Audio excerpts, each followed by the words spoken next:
Ya, ok, ahora empecé a grabar. Entonces, como les decía, no voy a poder ver esta pantalla de participante en el momento en que haga pantalla completa. Así que vayan usando la barra espaciadora para hacerme preguntas. Ok. Oye, gracias por conectarse con anticipación. Eh, Espero que estén todos seguros en las casas y bueno, si tienen cualquier problema, acuérdense de avisar, notificar a la universidad, a la escuela. Esta información es sumamente útil. ¿Okay?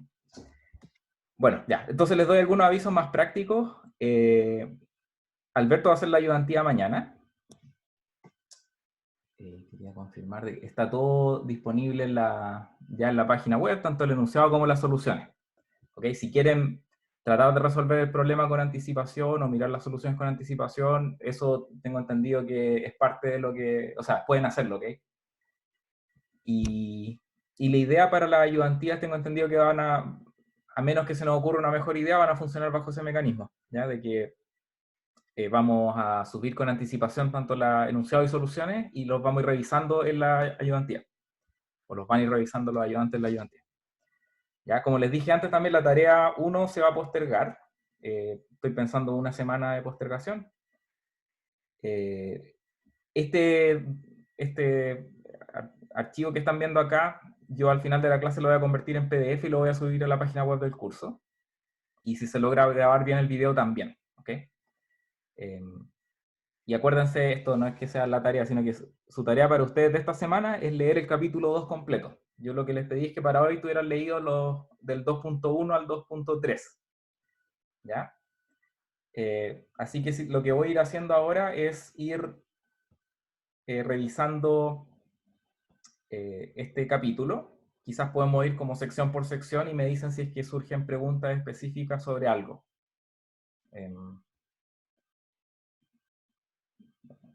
Ya, sí.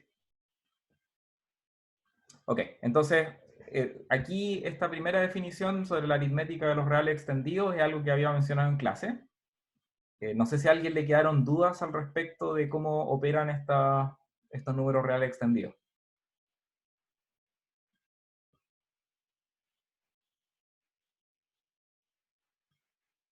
Ya. Si no hay pregunta, entonces, Profe, profesor.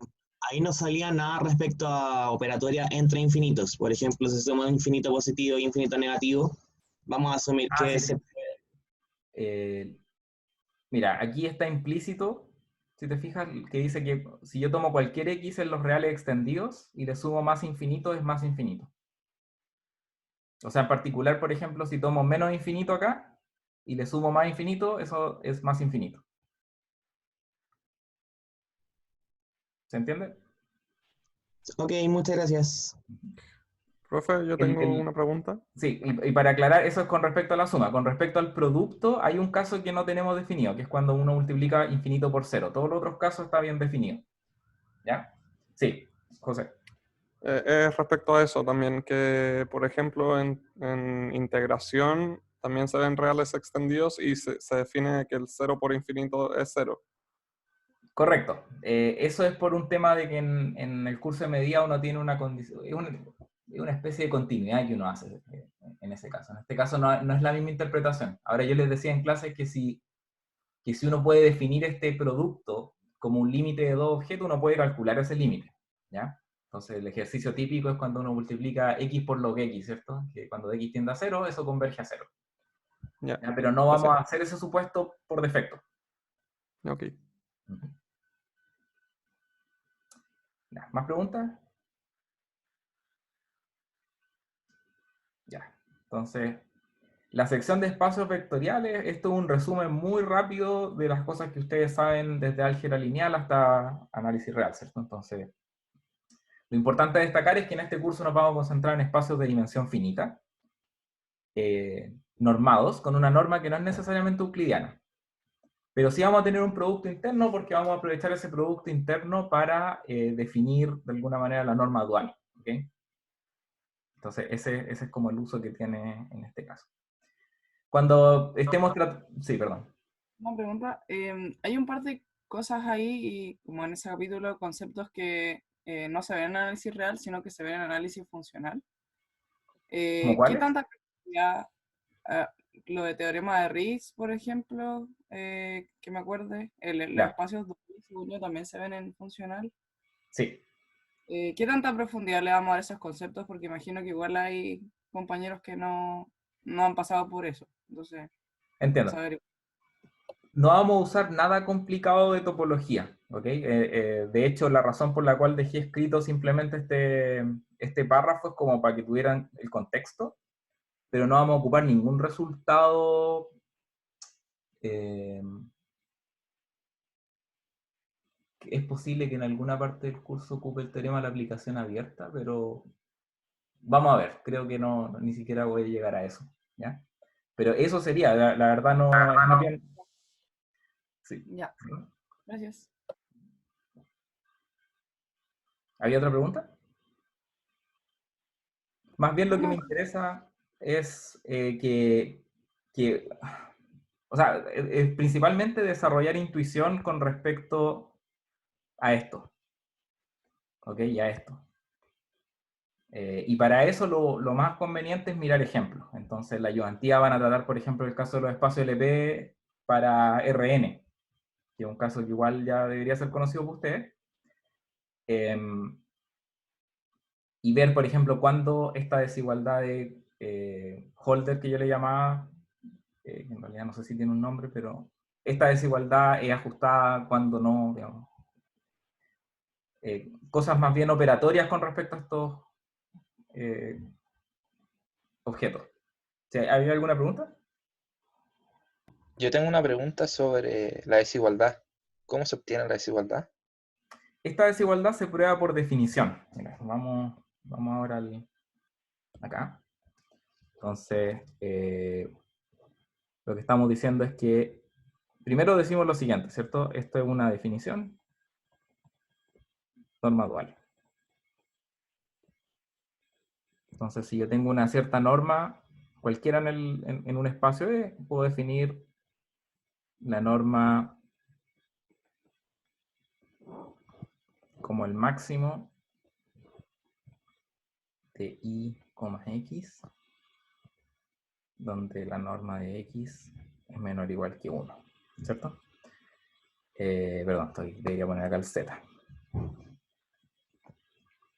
¿Ya? Ahora, ¿por qué un máximo y no un supremo? Es porque estamos en dimensión finita. Entonces este máximo se alcanza y esta función es continua. Entonces, desigualdad de Holder.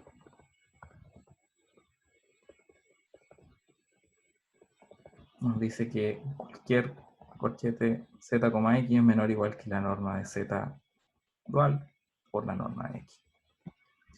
¿Ya? Demostración.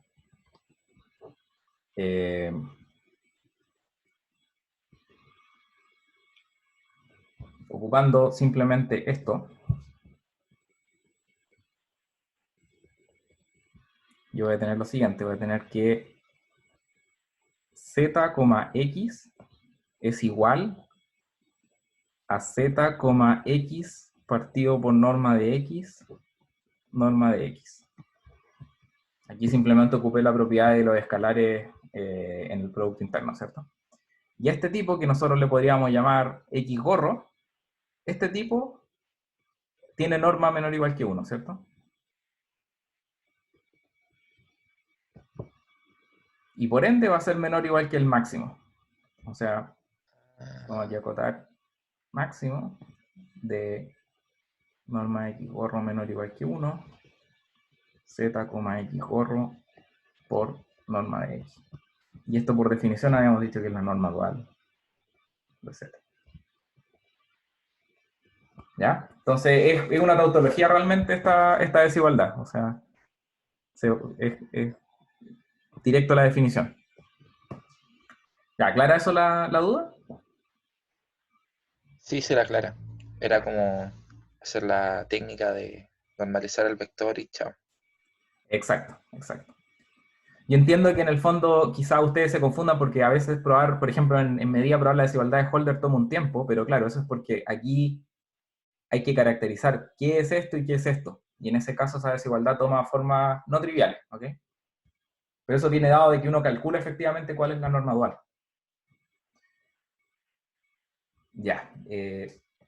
Vamos avanzando entonces con los apuntes. ¿Hay más preguntas en relación a los espacios normados?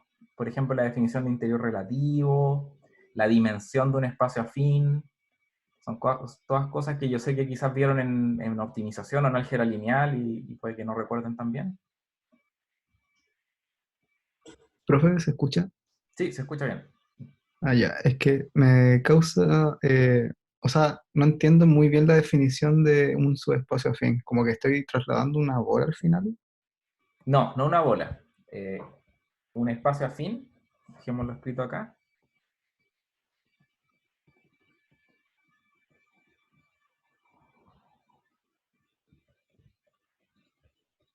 Entonces,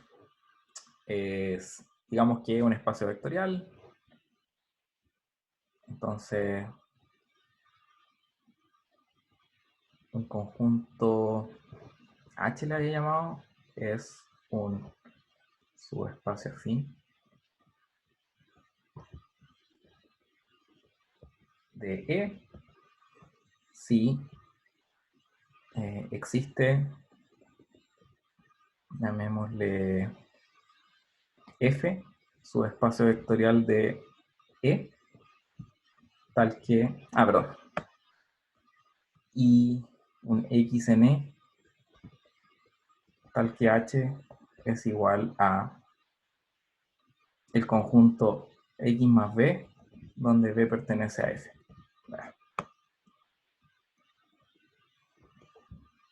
Aclara eso, y yo había denotado en clase esto como la suma Minkowski del singleton X más el subespacio F. Entonces, geométricamente lo que pasa es que si yo tengo,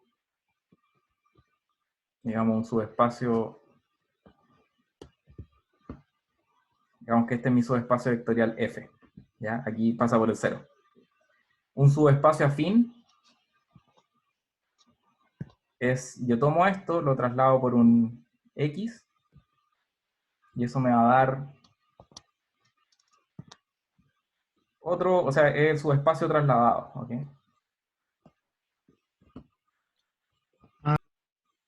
Necesariamente, no necesariamente va a estar pasando por el origen, el subespacio afín. Correcto. Es como un subespacio, pero trasladado. Espero que se entienda el dibujo. Sí, sí se entiende. Gracias. Ya. Entonces, ok. Entonces, aquí cubrimos la definición como de topología relativa a un subespacio, ¿cierto? El concepto de dimensión, yo sé que es sencillo, pero preferí dejarlo escrito aquí mismo para que después no surjan más problemas. Entonces, la dimensión de un subespacio afín se puede obtener trasladando este subespacio al origen, que es exactamente corregir este X que yo sumé, ¿cierto? Y calcular la dimensión de ese subespacio. Esa es como la forma más práctica de calcular una dimensión para un subespacio afín. ¿Ya? Aquí mencioné varios ejemplos que son conocidos para ustedes, pero algunos no lo son, ¿cierto? Y parte del trabajo de la tarea es calcular estas normas duales y verificar estas desigualdades tipo Holder para estos espacios. Pregunto al tiro, si con respecto a alguno de estos ejemplos, lo que leyeron acá, entiendo que hay cosas que dice por tarea parte tanto, o por un ejercicio que quedó propuesto en la tarea, se cumplen estas cosas. No necesariamente sobre esas partes, porque eso es propio de la tarea, pero sobre alguno de las otras menciones o comentarios que aparecen en estos ejemplos. ¿Tienen alguna pregunta?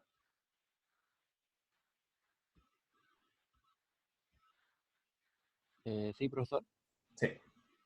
Sí, en la norma de Frobenius, abajo cuando define A, la descomposición espectral, ¿Ya? ¿cuáles son las características de las matrices en las que descompone? Ya, vamos a eso. Entonces, descomposición espectral.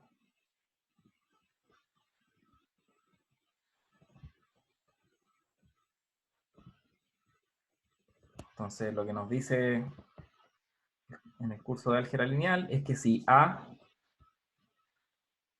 es una matriz simétrica, creo que esa es la notación que usé. Sí, SD. Esto es matrices reales simétricas. Lo que va a pasar es que va a existir U,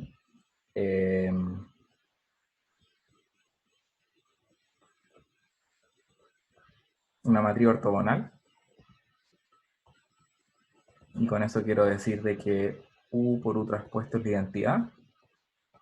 Y de hecho voy a dejar escrito al tiro. Estamos en dimensión finita, así que ser inversa por la derecha y ser inversa por la izquierda es lo mismo, y existen lambda 1 a lambda d en R, tales que A es igual a U traspuesto lambda U. Siempre Donde, nos vamos a quedar en este espacio, ¿no? ¿perdón? Siempre nos vamos a quedar como en este espacio de matrices reales simétricas y que todo funcione. No, justamente la idea después, voy a ir a eso después de responder esta pregunta, ¿ya? Donde lambda es la matriz diagonal con coeficientes lambda 1 a lambda d en la diagonal. ¿Ya? Eso es lo que uno llama, en álgebra lineal le llaman diagonalización, ¿cierto?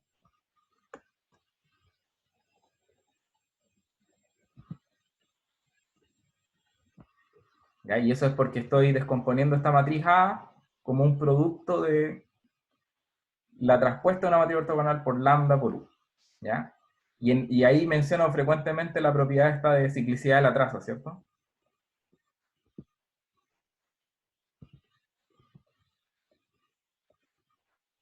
La ciclicidad de la traza es una propiedad que simplemente dice que si las dimensiones me permiten hacer este cambio, la traza de A por B es igual a la traza de B por A. ¿Ya? Entonces yo puedo tomar un elemento y ponerlo al principio.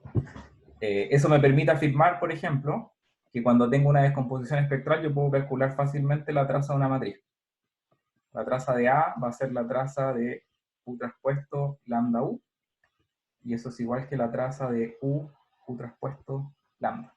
Y como U traspuesto lambda es la identidad, me quedo con la traza de lambda. La traza de lambda, al ser una matriz diagonal, es simplemente la suma de los coeficientes.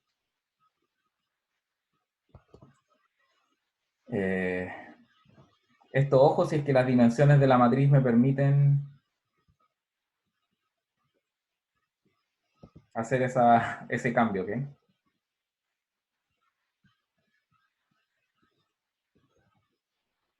Con esto quiero decir que la cantidad de filas de esta matriz coincida con la cantidad de columnas de esta matriz.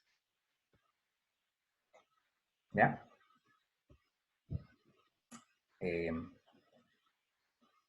Ok.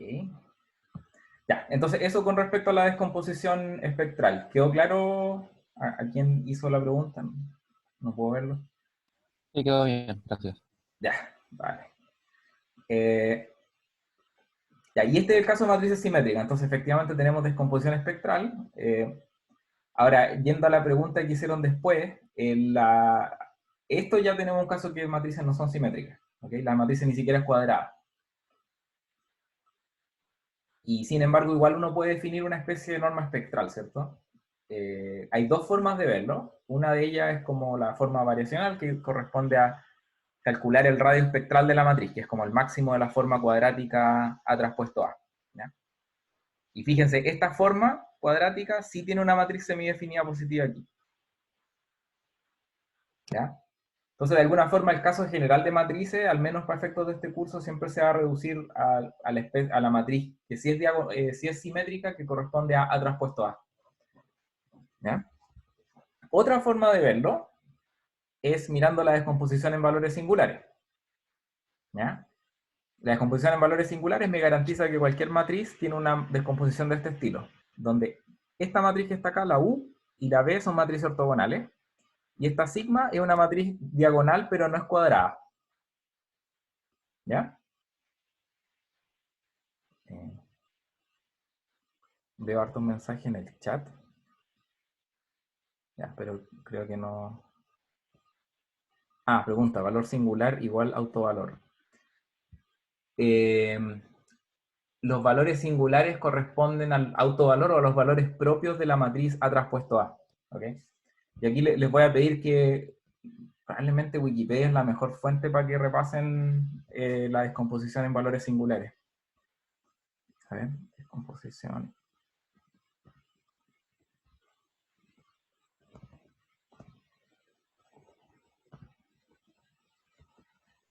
Pero para responder, más o menos, ¿ok? No es exactamente los valores propios de A, porque A podría no tener ni siquiera valores propios, o sea, salvo que la miremos como una matriz en los complejos, ¿ya? Lo que se hace en la descomposición de valores singulares, yo no sé si A tiene valores propios, ¿ok? Pero lo que hago es mirar en cambio la matriz A traspuesto A. Y esa matriz es simétrica, por lo tanto tiene una descomposición espectral.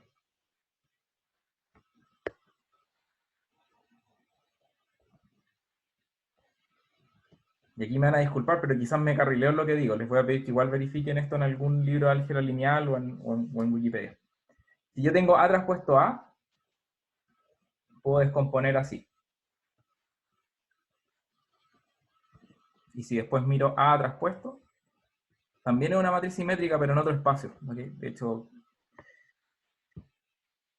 si A es de n, m por n, esta va a ser de n por n, y esta va a ser de m por m.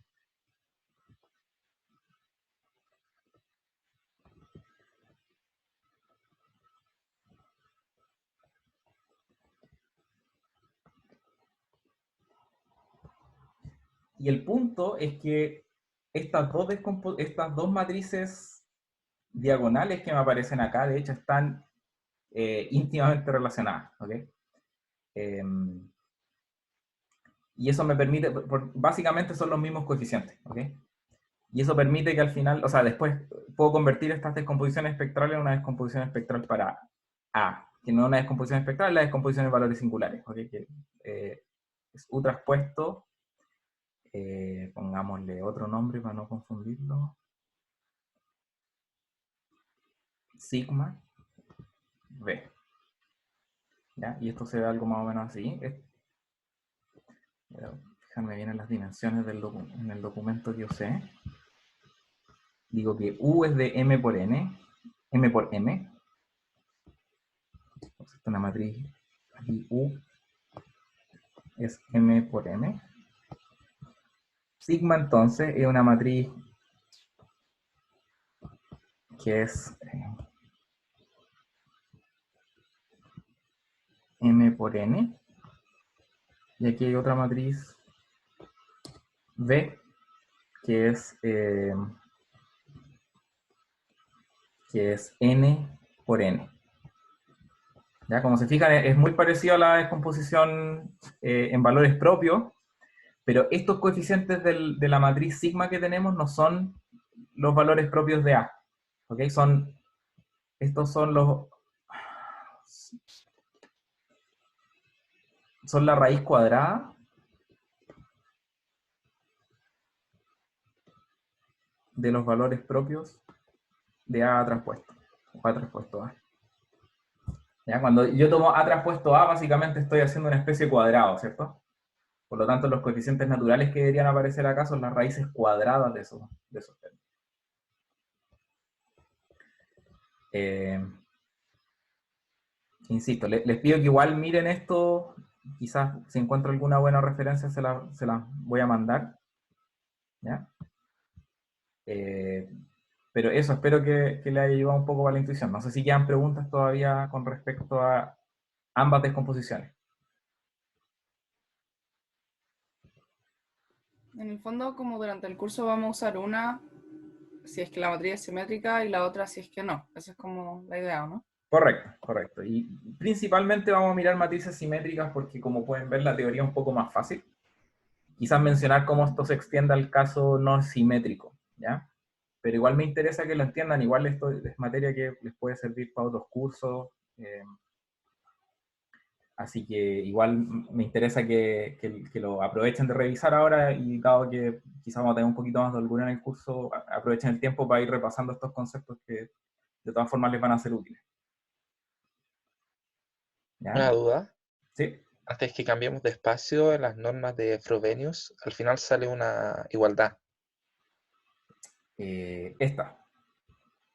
Sí, esa misma. El último paso de la igualdad, ¿cómo se obtiene? Eso viene del hecho de que un espacio euclidiano, entonces, este espacio, perdón, la norma de Frobenius proviene de un producto interno. Entonces, por ejemplo, una forma de verlo es que la desigualdad de Cauchy-Schwarz aplicada a este producto interno, o sea, perdón, quizás debería refrasear. La primera observación importante es que la norma de Frobenius proviene de un producto interno, que es el producto interno de la traza. ¿Ya? Claro. Y eso es obvio de la operatoria, digamos. Y una vez que uno observa eso, uno se acuerda que todos los espacios euclidianos tienen una desigualdad de Cauchy-Schwarz, y que esa desigualdad de Cauchy-Schwarz se alcanza cuando los vectores son paralelos, ¿cierto? Entonces la consecuencia de esto es que yo puedo acotar superiormente esta traza de A transpuesto B por la norma de A de Frobenius por la norma de B Frobenius. Y yo sé que esa igualdad se va a alcanzar cuando A y B sean paralelos. Por lo tanto, el vector paralelo que debo escoger de A en realidad es B, pero dividido por su norma. Entonces me va a quedar norma de B Frobenius por este término de acá, norma de B Frobenius por este término de acá, y después dividido por la norma de Frobenius de A. ¿Queda claro? Sí, Ya.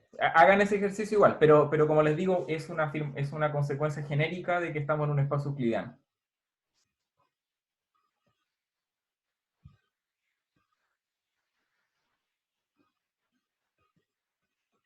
Ya, quizás este es el espacio más extraño que estamos viendo de todos los ejemplos, el espacio de Chatelard.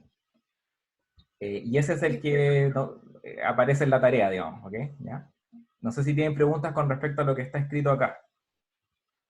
O sea, cuando uno toma P igual infinito, al final como que está tomando el límite de eso, Sí, sí, eso porque, debería haberlo dicho. Es efectivamente como uno trata el L infinito de vectores.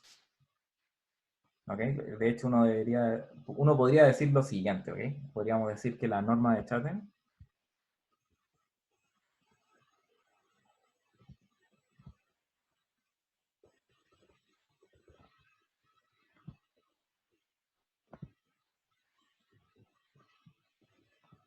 es la norma de los valores singulares de A, norma P. ¿Ya? Y en ese caso sí ocurre lo que tú dices efectivamente, que si P está entre 1, pero es menor que infinito, es igual a la sumatoria de los sigma J de A a la P, 1 partido por P, ¿cierto? Y si P es igual a infinito, en realidad corresponde al máximo valor singular de A.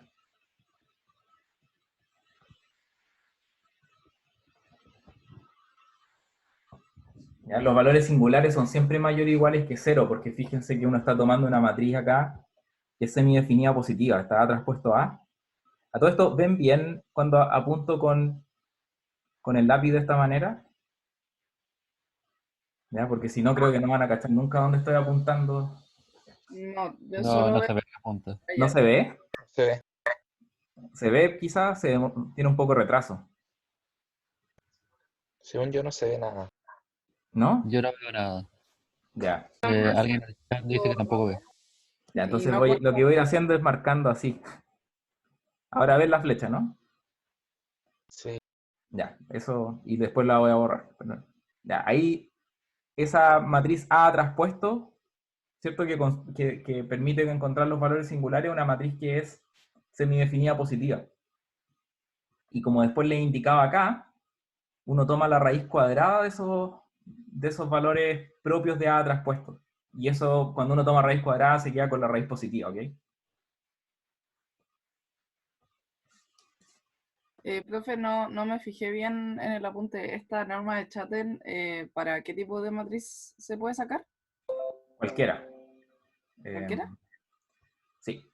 Aquí, si te fijas, voy a marcarlo. El espacio que estamos ocupando es matrices de tamaño m por n. Y dado esa generalidad, uno tiene que ocupar los valores singulares, ¿ok? Si fueran matrices simétricas, yo podría mirar los valores absolutos de los valores propios.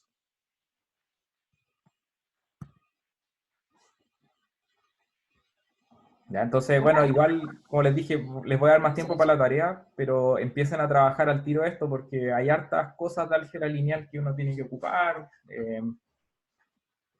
Vayan como asimilando esta teoría, ¿ok? Hay una pregunta. Lo vi Profesor, como para... Surgieron varias preguntas. Vayan de a uno, porfa. María Ignacia está primero. Que dijo que, o sea, antes de decir lo de la tarea, dijo algo, pero no caché. Como que se ocupaban los valores singulares en vez de... Ah, sí, perdón. Si la matriz no es cuadrada, estamos obligados a ocupar valores singulares, porque ni siquiera sabemos si la matriz tiene valores propios. ¿Ya? Si la matriz es simétrica, uno puede ocupar como sigma j los valores absolutos de los valores propios. ¿Ya? Ya, perfecto. Ok. Había otra pregunta. ya. Sí. Aquí el P que estamos usando tiene que ser un entero, un real. Real, perdón. Aquí no lo puse. Todos estos ejemplos, quizás lo escribí en el primer ejemplo y después se me olvidó para todos los demás. Los P pueden ser entre 1 e infinito, incluyendo infinito con esta consideración, ¿cierto?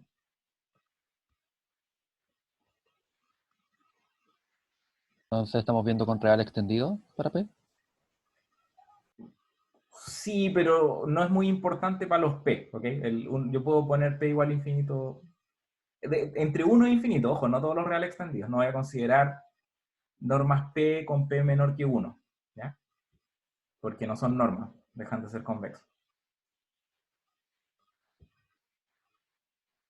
¿Ya? Eso sí es importante cuando hable, toda la historia del curso, cuando hable de normas P, el P está entre 1 y más infinito.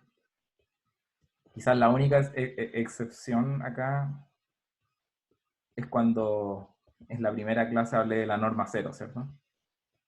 Eso no es una norma, lo dejamos claro. Entonces, esto era la cardinalidad de los J en D, tal que XJ es distinto de 0. Pero casi ni voy a usar esa, porque eso como no es un objeto convexo no nos va a servir en este curso. Esto sí. Puso norma infinito ahí en la excepción. Ah, perdón. Era norma. Ya, sí. Gracias. Ahí. Ya.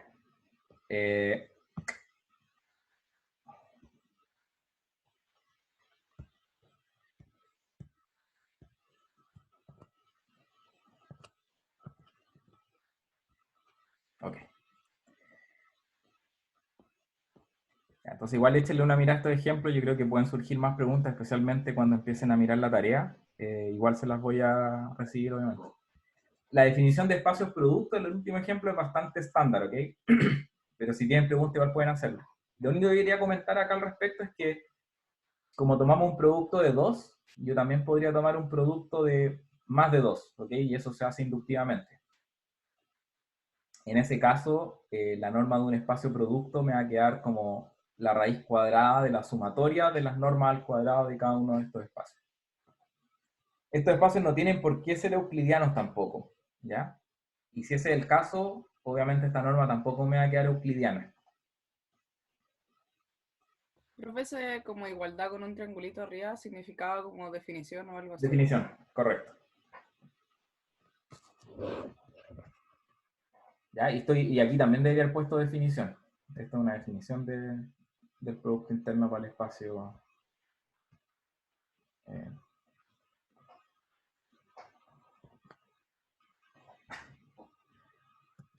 Ya, y este ejemplo de los espacios productos lo menciono porque a veces aparecen demostraciones del curso. Ya, ¿hay más preguntas con respecto a lo que hemos hablado hasta ahora? Una pregunta muy general, como algún tip para ver a qué corresponde el dual. ¿Es siempre utilizar holder En general, dices tú, general? eh, Por ejemplo, para el LPD, el sí, puro holder. claro, efectivamente. O sea, hay quizá un dato que pueda dar, que puede ser útil en ocasiones. Si ustedes se fijan, volviendo al tema de las normas duales,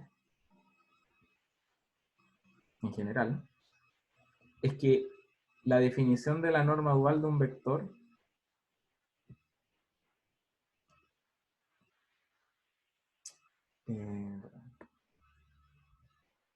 z, x es un problema de optimización. Entonces, yo potencialmente podría resolverlo ocupando Karush-Tucker. Podría decir, me voy a dar un lagrangiano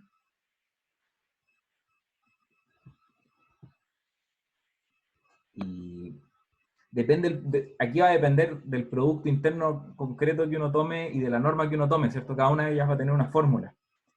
Entonces, por ahora lo voy a dejar en general, pero cada ejemplo va a requerir que ustedes evalúen esto.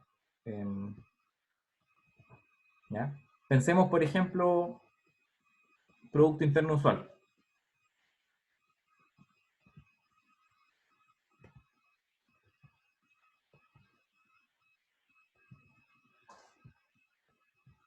Entonces, en ese caso, me queda la sumatoria de ZJ, Eso tiene una descripción algebraica bien particular.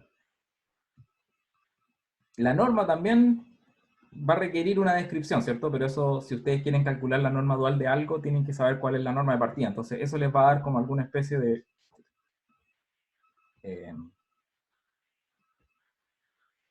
descripción más concreta para qué es esto que está acá.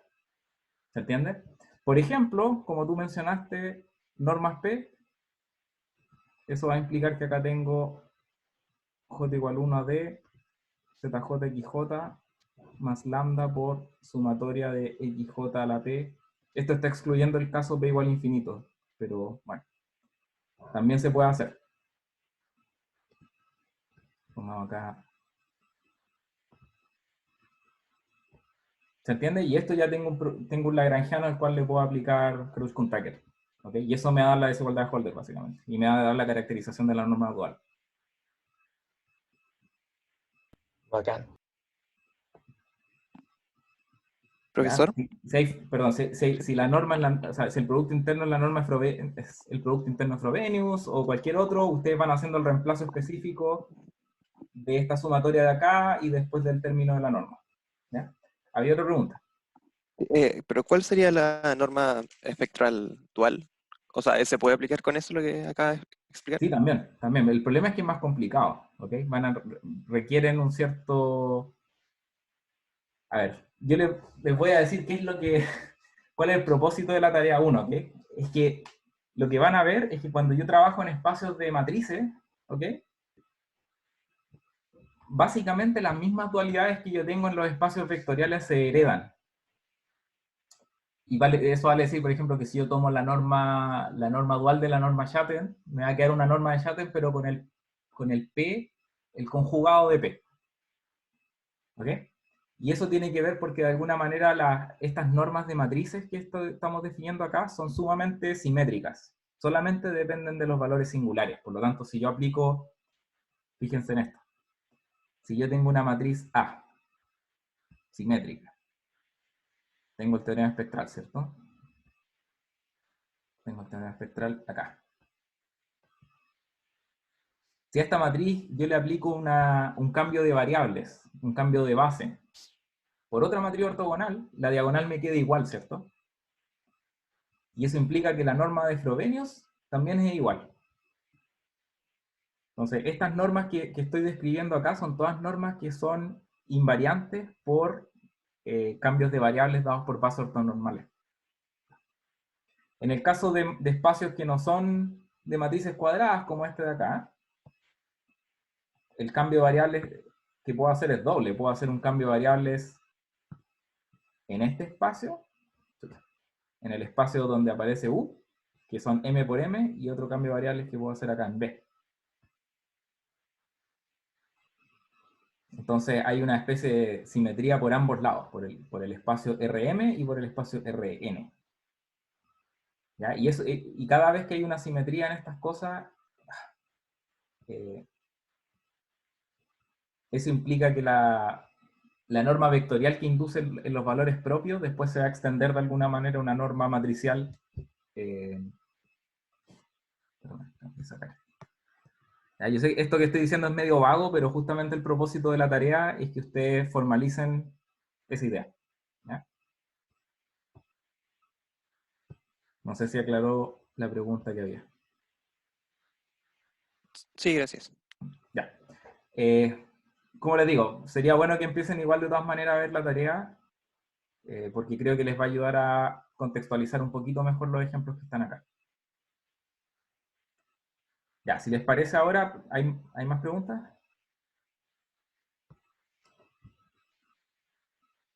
Ya, voy a pasar entonces a 2.3, ¿ok? Conjuntos convexos. Entonces, esto algo alcanzamos a ver en la cátedra. Vimos estas definiciones de conjunto y función convexa, estas propiedades básicas. Creo que estas propiedades las dejé propuestas, así que aprovecho de preguntar al tiro si alguien los trató de hacer y si tienen preguntas al respecto. Yo tengo dudas con la parte de conos, que no sé si está más arriba o más abajo. Viene después, así que Ah, quizás podemos ya, dejarlo ok. para cuando Pregunta lleguemos ahí. corta. Sí, sí, sí. Ya. Pero ahora concretamente con respecto a 2.3.2, ¿hay alguna pregunta? Ya, si no la han hecho, deberían al menos hacer este. ¿Ok?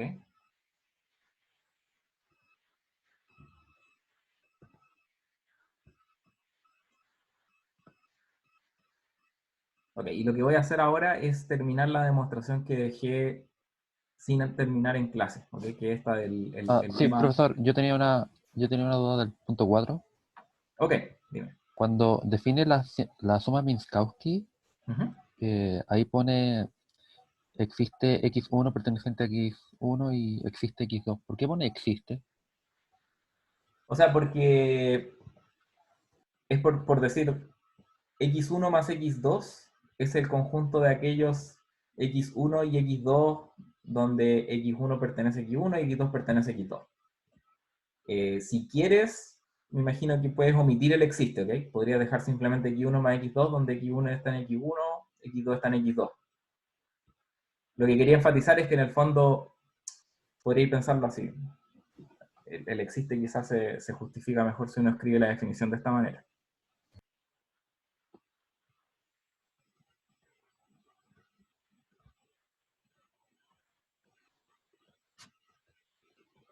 Entonces,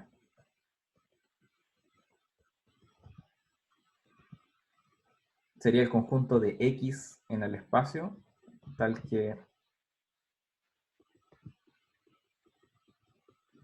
Y aquí podría decir existe x1 en x1. No sé si eso quizás lo hace más natural el ponerlo existe.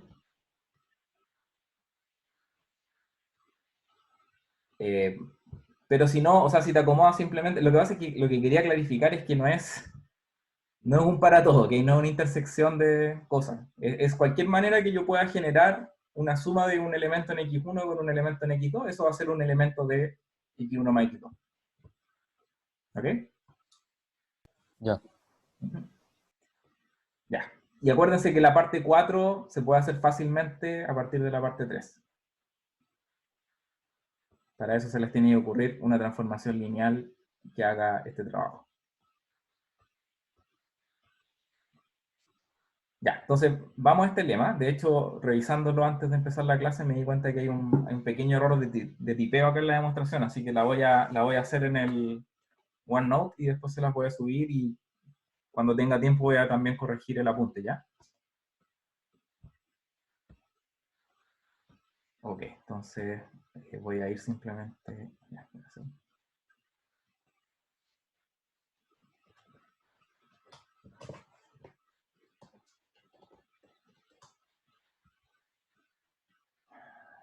es el lema 2.3.3.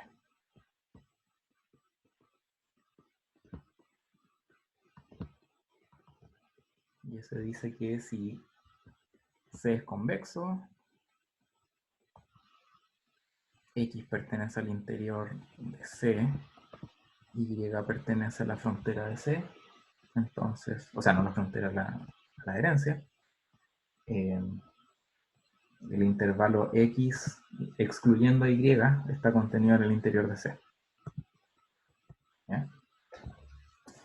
Y lo que habíamos hecho al final de la clase anterior fue discutir un poquito cómo debería ir esta demostración, ¿cierto? No, creo que no hicimos nada en términos de operatoria, pero hicimos un dibujo. Entonces, si este es el conjunto C, digamos que este es X. X está en el interior de C. Y no necesariamente está en el interior de C. Lo que dijimos es que al ser X un elemento del interior, X tiene una bola de radio epsilon que está contenida en C, ¿cierto? El caso 1 que indicamos, que era el caso fácil,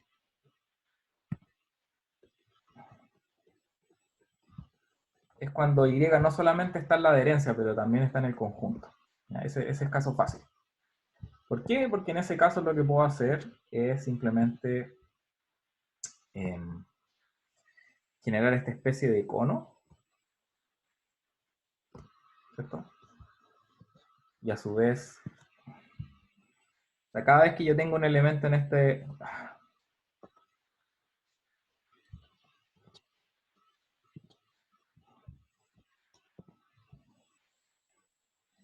intervalo, llamémosle este elemento que sale de acá Z, lo que voy a tratar de hacer es contener ese Z en una bola que está contenida en C. Y para eso lo que voy a hacer es aprovechar de alguna manera combinaciones convexas de este elemento en la bola en torno a X con Y. Esa especie de, no sé cómo llamarlo, homotesia, o como... va a dar lugar a una bola acá más pequeña, ¿cierto? Y esa bola va a certificar que Z está en el interior de C. Ya, entonces, probemos eso.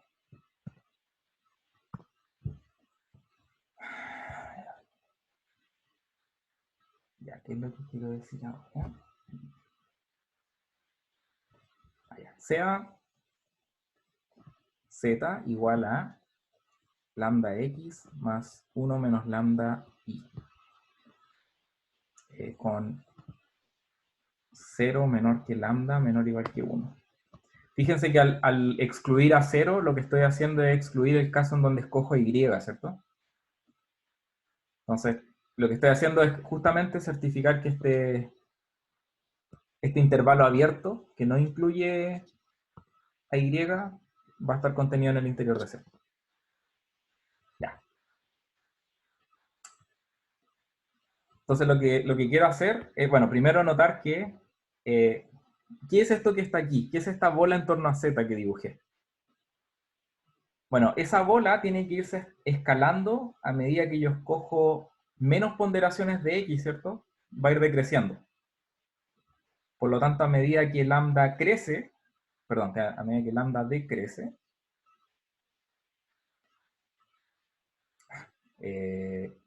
lambda igual a 1, voy a tener una bola de radio 1. Correcto. Entonces, va creciendo con lambda. Entonces, la bola que me interesa mirar es...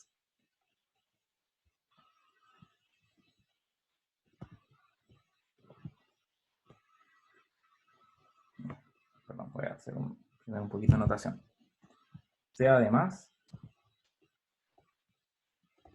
de la bola en torno a X de radio epsilon. ¿Okay? Esa es la bola que dibujé acá, en torno a X.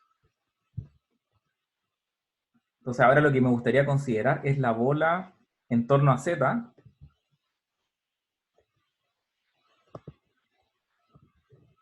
¿Qué pasa con la bola en torno a Z de radio lambda por epsilon? ¿Ya? Eso es un abierto.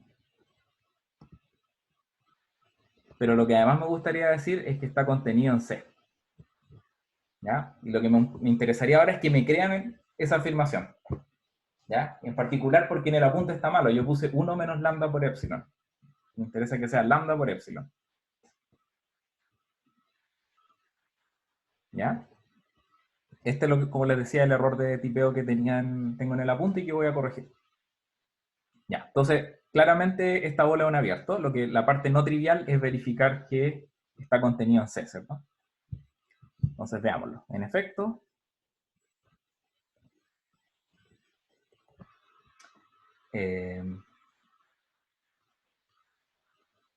Z, perdón, en efecto,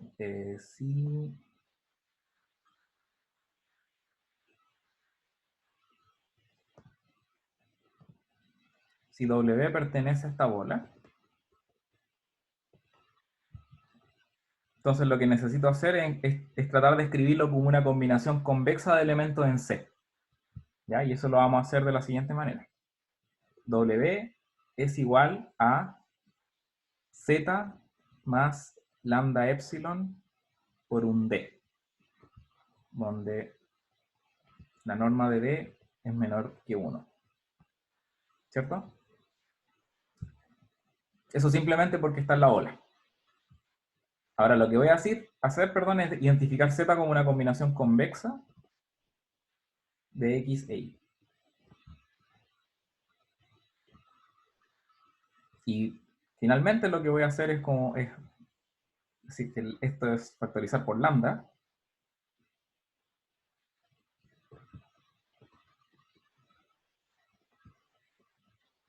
¿Ya? Y aquí lo que pueden fijarse es que esto efectivamente es una combinación convexa de un elemento que pertenece a la vecindad B con un elemento de C.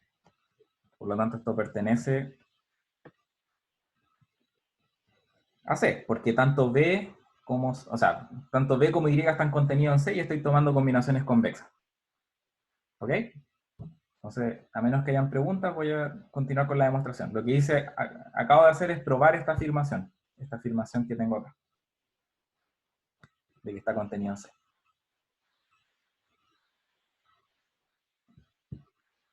Ya, voy a continuar entonces.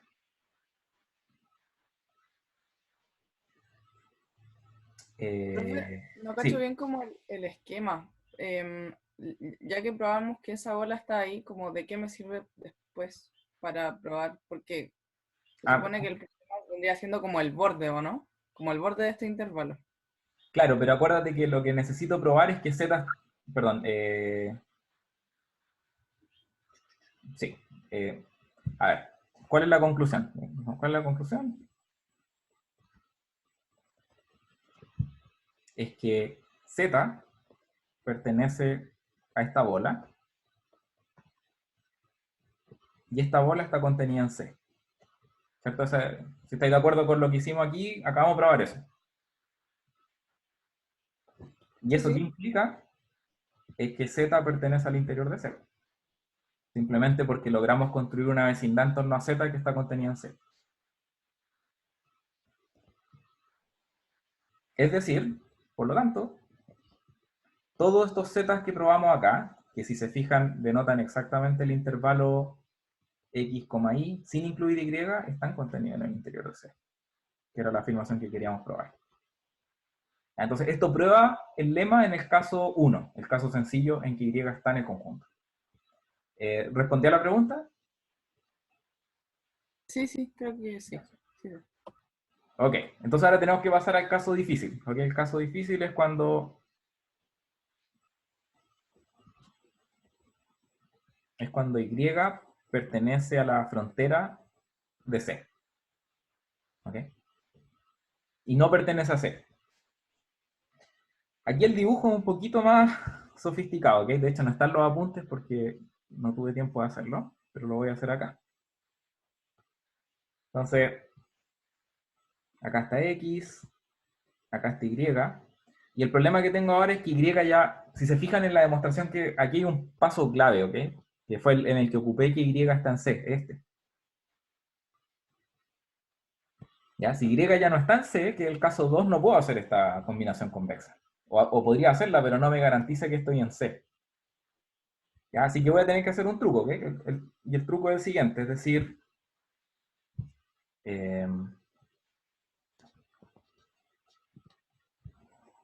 entonces este es el intervalo el cual yo quiero certificar que está contenido en el interior. Aquí hay un elemento z cualquiera, ¿cierto? Lo que voy a tener que hacer es hacer, y aquí tengo la misma vecindad de antes, ¿cierto? De radio epsilon. Entonces lo que voy a hacer es como de alguna forma, este cono lo voy a amplificar. O sea, no sé cuál es la palabra técnica aquí. Pero voy a reflejarlo en torno a z. ¿Ok? Y al hacer eso, voy a obtener una...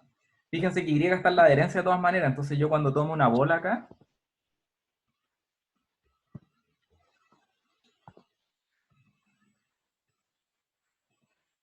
siempre voy a tener un elemento aquí que está cerquita, que está tanto en este cono que dibujé, como en C.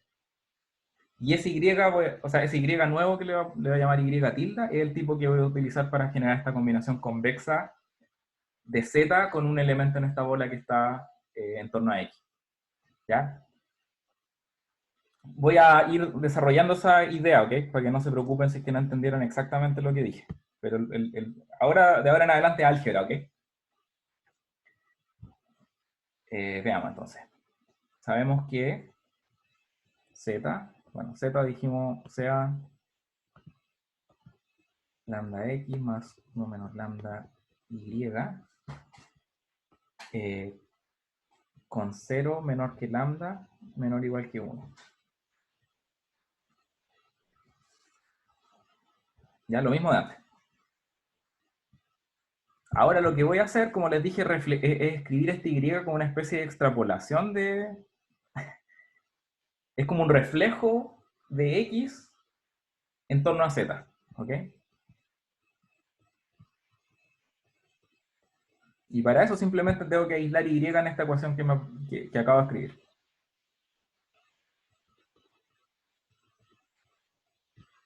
Eso es todo. ¿Ok? Lo que estoy tratando de hacer aquí, y no quiero escribir encima de este dibujo, pero es como escribir Y como una... Es el vector que va en la dirección Z menos X, ¿cierto? Z menos lambda X, con un escalar 1 partido por 1 menos lambda, que es mayor que 1. Entonces estoy extrapolando esta especie de vector. ¿Ya? Ahora, ¿por qué me sirve eso?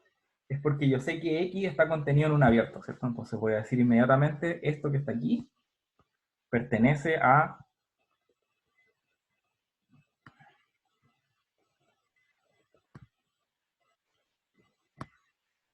Z menos lambda por esta vecindad que había definido más arriba. Que voy a escribirlo aquí de nuevo igual.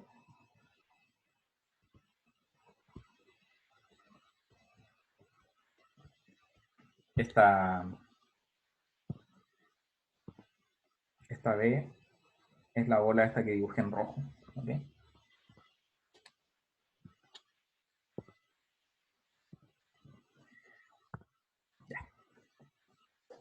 Y ahora voy a hacer este paso que dibujé en verde, ¿ok? Lo que voy a hacer es la observación de que como B es abierto,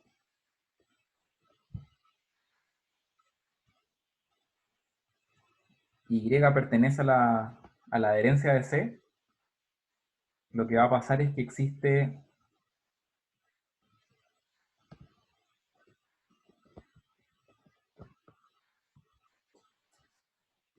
Y tilde que pertenece a este conjunto. 1 menos 1 partido por 1 menos lambda, Z menos lambda B, inter C.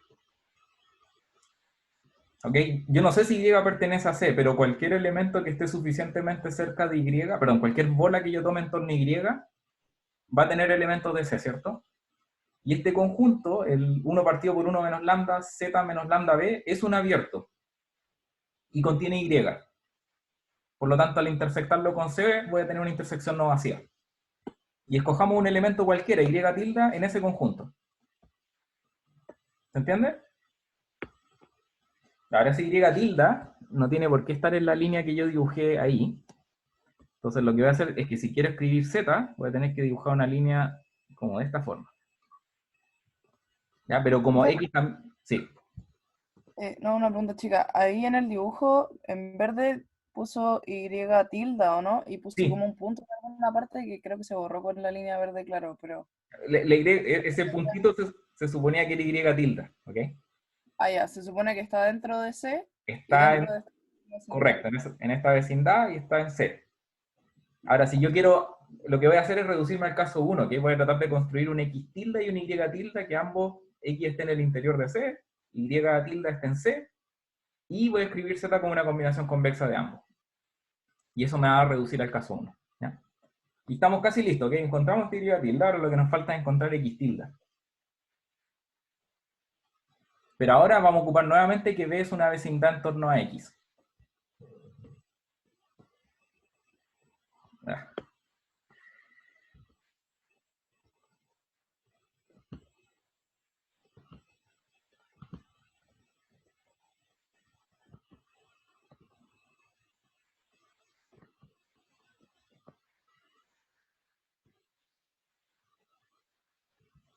Entonces lo que voy a decir ahora, por otra parte, Y tilde es igual a 1 partido por 1 menos lambda, Z menos lambda X tilde, donde X tilde pertenece, es un elemento que pertenece a la vecindad, esta bola en torno a X de radio epsilon. ¿Ok? Y si rearreglo términos acá, voy a terminar con lo siguiente, voy a decir Z es igual a lambda X tilde más 1 menos lambda Y tilde, donde X tilde, fíjense, es un elemento del interior de C, y Y tilde pertenece a C. Esto nos reduce al caso 1.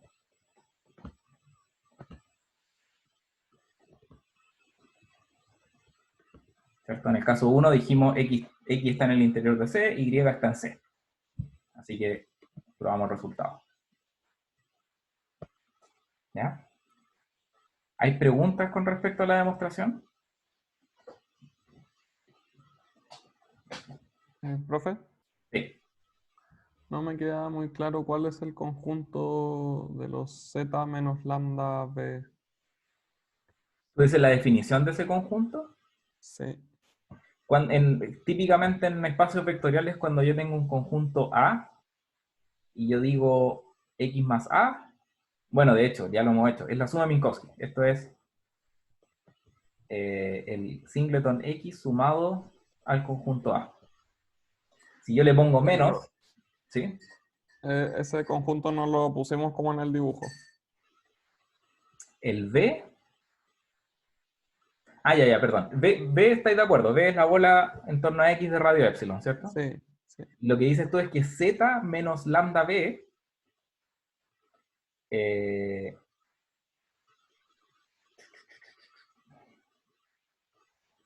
una vecindad, perdón. Quizás este ejemplo es mejor. ¿Estáis específicamente preguntando por el caso 1, el caso 2, o es una pregunta más de general? No, el caso 2. En el caso 2, ya. Sí. Claro, lo que pasa es que tú tenés razón. No quiero arruinar el dibujo, pero si ven el puntero, lo estoy dejando encima de Z. No. No. Ya. Bueno, imagínense que es un puntero encima de Z. Ven Z en el caso 2, ¿cierto? En el dibujo. Ya. Cuando yo digo Z menos lambda B, en realidad tú tenés razón. Lo que estoy haciendo es dibujando una bola encima de Z, ¿cierto? De radio lambda, epsilon. Yeah. Pero después multiplico eso por 1 partido por 1 menos lambda. Entonces ya no estoy en Z, voy a estar en otro punto. Y lo que nos dice el álgebra que hicimos acá es que esa bola, esa vecindad va a estar en torno a Y. O no en torno a Y, pero va a contener Y. ¿Te aclara eso la situación? Es que eso es lo que no encuentro tan obvio, no sé. O sea, si yo tomo un conjunto y lo multiplico, a menos que ese conjunto esté conteniendo a 0, se va a ir para otra parte, ¿cierto? Sí. Y el álgebra, digamos, Aunque creer en algún momento, es que nos va a decir que es, de hecho, esa bola no sé dónde queda, pero contiene Y, ¿ok? Ya. Eso simplemente porque lo acabamos, o sea, partimos con esta ecuación que dice sea z igual a esta que está acá, esta de aquí.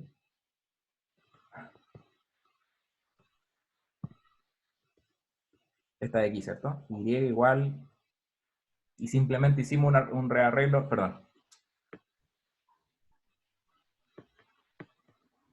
Esta quiero decir. Z igual lambda x más 1 menos lambda y. Y al hacer el rearreglo nos damos cuenta de que este y está contenido en esa vecindad. ¿Okay? Ya. ¿Más preguntas? Profe, Ujú. ¿qué es lo que nos garantizaba la existencia del X tilde? Porque, o sea, no entiendo esa parte. Ya, dice, claro. Ahora, nuevamente, pero estáis de acuerdo con la afirmación, ¿cierto? B es un abierto que contiene a X. Por lo tanto, ¿hay algún tipo en esta vecindad, en esta bola, que me permite escribir Y tilde como esta expresión, ¿cierto? Sí. La gracia que tenemos ahora es que si tú te fijas al final del día logramos encontrar Z como una combinación convexa de dos vectores. Perdón, qué un desastre. Ya, ahí sí. Y la combinación convexa incluye un X tilde que está en el interior de C, un Y tilde que está en C, y un lambda que está estrictamente entre 0 y un menor o igual que 1. Y si te fijas, eso es exactamente lo que probamos en el caso 1. En el caso 1 tenemos un X que está en el interior de C, un Y que está en C, y un lambda que es mayor que 0 y menor o igual que 1.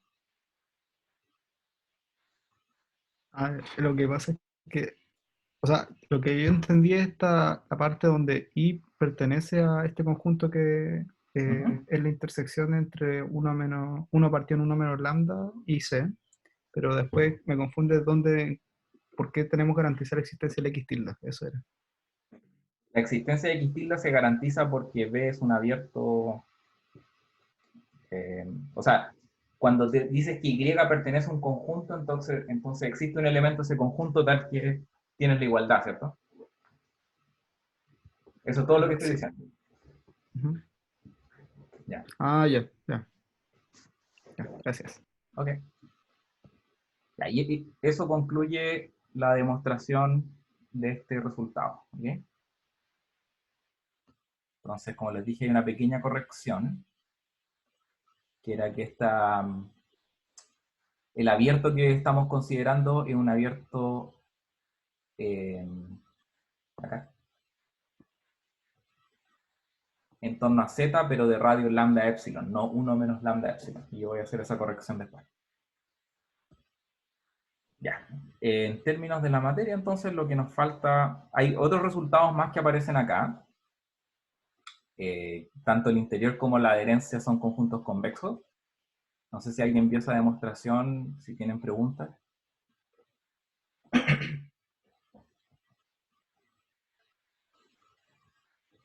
¿No? Son resultados bastante cortos, ocupan, sí, estas como caracterizaciones topológicas de continuidad, okay, pero no es nada muy sofisticado. Y el otro lema también, muy breve, ok, quisiera igual mencionar, sí, que la demostración de que el interior de un conjunto convexo es convexo a partir de este lema es directo, ¿cierto? Porque, bueno, está escrito acá, está escrito al final de la proposición. Dice, para el interior, si tenemos dos elementos en el interior, lo que nos gustaría verificar es que toda combinación convexa de esos elementos sigue estando en el interior, ¿cierto? Y eso se obtiene del lema. El lema nos garantiza que en este caso el intervalo x, y está contenido en el interior de C. Pero como y además está en el interior de C, puedo cerrar ese intervalo. Por lo tanto, todas las combinaciones convexas de x, y, si tanto x como y están en el interior, van a seguir estando en el interior. Ya la parte de que la adherencia es convexa es un poquito más engorrosa, pero no es difícil. Ya, y otro lema útil es que si tenemos un conjunto convexo y el interior es no vacío, entonces el interior de la adherencia es igual a la adherencia. Y eso nuevamente es una consecuencia de este lema que les acabo de demostrar, así que prefiero que igual lo lean. ¿Ya? Antes de terminar, me gustaría que pasáramos a la sección de conos, porque se mencionó una pregunta en algún momento. Aprovechar el final de la clase para poder responder preguntas en torno al capítulo de conos. Una pregunta sobre lo de conos. Sí. Lo que pasa es que, o sea, creo que lo mismo, pero igual prefiero preguntar. Yo la definición como de conos que tenía era que la sumatoria de como de elementos, o sea, no sé cómo se dice, pero un cono era como todos los elementos tales que se pueden armar con una sumatoria de elementos contenidos en el conjunto convexo por un escalar mayor o igual a 0. Es equivalente a eso que está arriba, ¿cierto? Lo que tú estás pensando es como la envoltura cónica de un conjunto. Claro, sí, sí. Ya, tú tomas un conjunto convexo, tomas 0 y tomas todas las sumatorias de elementos de ese conjunto, pero también hay que multiplicarlos por ciertos escalares, ¿verdad? Positivos. Por un escalar positivo, eso. Sí. No, lo que tú estás describiendo no es la definición de cono, sino que la definición de envoltura cónica. Pero ese es un Ya. cono. ¿Pero qué? Pero la envoltura cónica es un cono. Y bajo el supuesto que tú hiciste de que tu conjunto inicial es convexo, esa envoltura cónica también va a ser convexa. Sí. Ya. Ya, perfecto. Y la otra pregunta que tenía era, ¿cómo conversa esa misma definición? O de qué manera... O, no, mejor, otra pregunta. Después se define como lo que es cono polar. Sí. ¿Qué interpretación como gráfica tiene esa definición? Sí, eso debería Porque es haberlo un agregado producto. acá.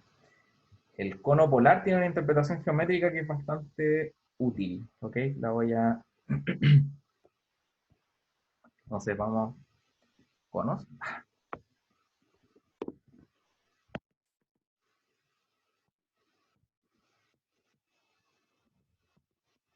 Entonces, cono polar. Creo que es como una especie de hiperplano, como un lado del hiperplano, algo así. Sí, voy a hacer el dibujo al tiro. Entonces, digamos que C es un subconjunto de cualquiera. De hecho, digamos que un cono para que sea un poco más fácil de visualizar. ¿Ok? Pero no es necesario que sea un cono. De hecho, la definición creo que como la dejé en los apuntes, no exige que C sea un cono. ¿O sí?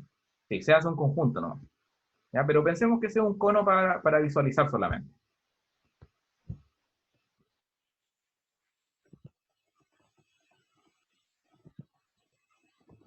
Entonces, la definición de cono polar es los y en E, tal que y, x es menor o igual que 0 para todo x en el cono, o sea, en el conjunto. Entonces, si yo tengo mi...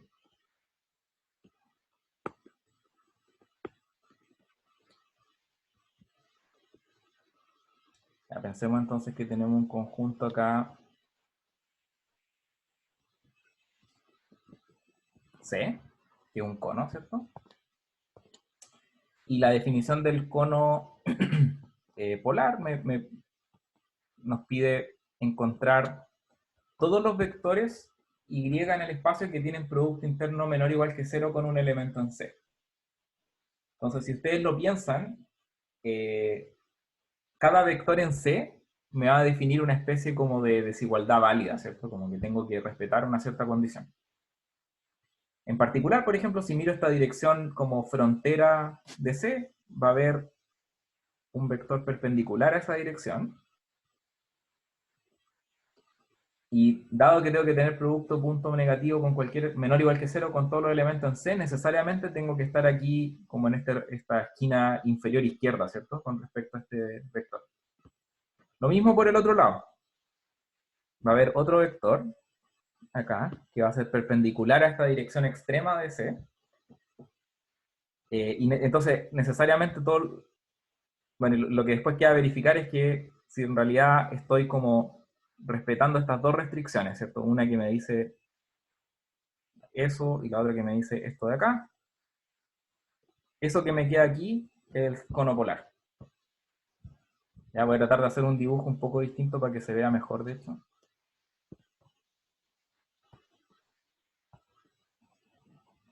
Si mi cono es más ancho,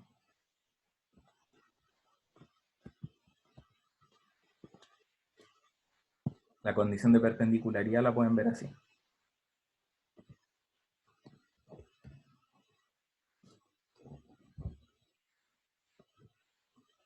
Y tengo que tener producto punto negativo con todos los tipos en C, entonces eso me obliga a estar en este conjunto de acá, esto es C polar. ¿Se entiende la condición geométrica? Es que me cuesta como ver, como traducir esa geometría hacia el producto interno. Como quizás porque no me acuerdo de un par de conceptos, pero al final ese producto interno se traduce en un producto punto, ¿cierto? En el caso en que estamos en RN, sí. Pero no tiene por qué serlo, acuérdate que estamos hablando de Producto Interno General. Ahora, claro, en el caso del Producto Interno Usual, nosotros sabemos que el Producto Interno es menor o igual que cero, o sea, el Producto Punto es menor o igual que cero cuando los vectores tienen un ángulo mayor a 90 grados. Y por eso estoy haciendo ese dibujo ahí. Ya, perfecto. Mayor a 90 grados. Claro.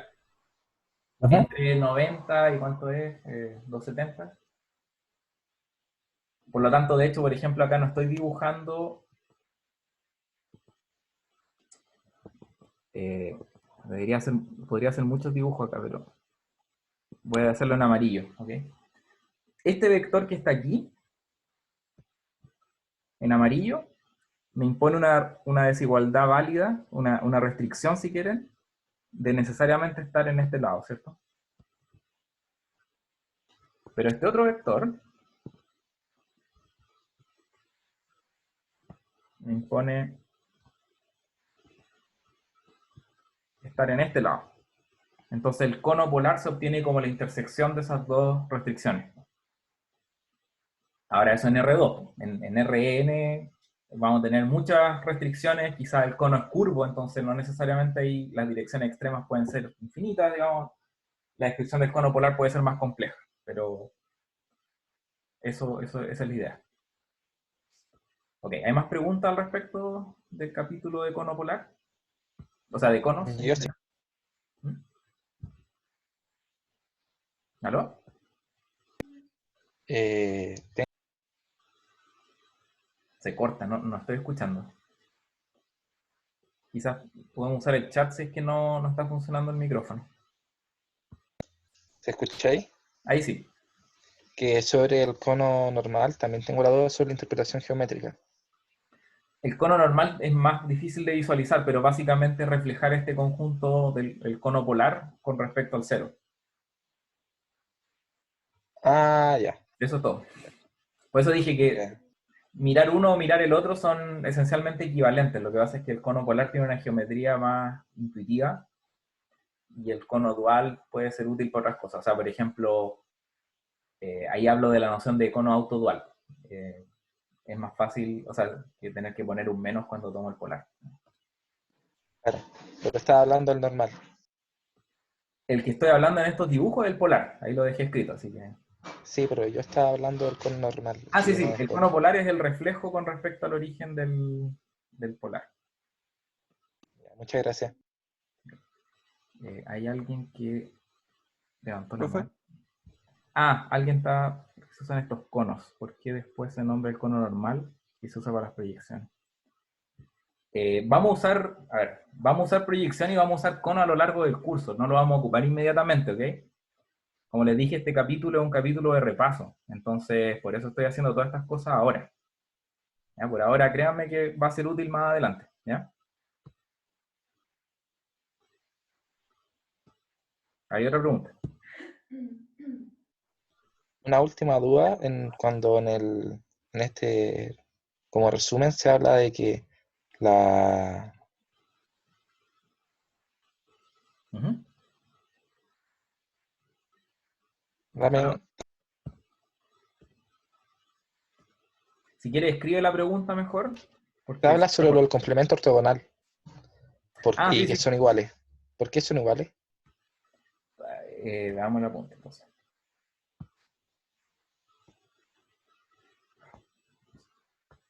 Vamos a sacar esto de encima.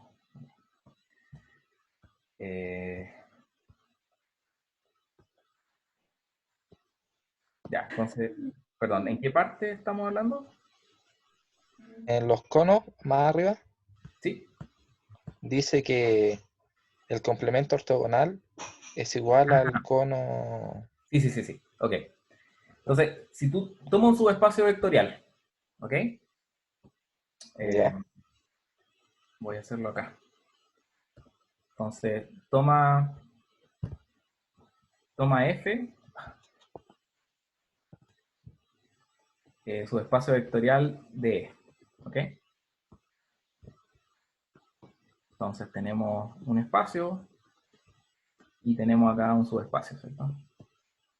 Y esto debería pasar por el origen, pues el dibujo me quedó feo. Ahí. Entonces, y esto es F. La pregunta es, ¿cuál es el cono normal? Sí, ¿cuál es el cono normal de ese subespacio? Ahora, si tú vas a la definición, tú necesitas que sea el producto interno sea mayor o igual que 0 para todo elemento. Entonces, esto corresponde a los y en E, tal que y, x es mayor o igual que 0 para todo x en F. Pero imagínate, por ejemplo, que tuviera el producto punto estrictamente positivo con algún x. Como F es un subespacio, tú podrías tomar menos F. Y eso te daría un producto punto estrictamente negativo. Por lo tanto, este conjunto es exactamente igual a lo y en E, tal que el producto interno entre y, x es igual a 0 para todo x en F. ¿Ya? Esto viene dado del hecho de que x pertenece a F, si solo si menos x pertenece a F. ¿Ya? A ver, voy a borrarlo acá. ¿Responde eso a la pregunta? Lo último, como x pertenece a f, si solo si menos x, ¿por qué venía? Por subespacio. ¿Por qué un subespacio vectorial? Si un subespacio vectorial, acuérdate, tú puedes multiplicar por cualquier escalar, estoy multiplicando por menos 1. Ah, Y esto es lo que habíamos definido en álgebra lineal como el complemento ortogonal de F. Ya, se me acabó el tiempo, así que si hay otras preguntas, les pido que las hagan por mail. Si tienen comentarios con respecto a cómo podemos mejorar el formato de la clase online, también es bienvenido. Y voy a ver si para la próxima clase, yo creo que lo mejor es que sigamos respondiendo preguntas del apunte, ¿ok? Más que ir como haciendo clases. Creo que es la forma más efectiva de que podamos avanzar.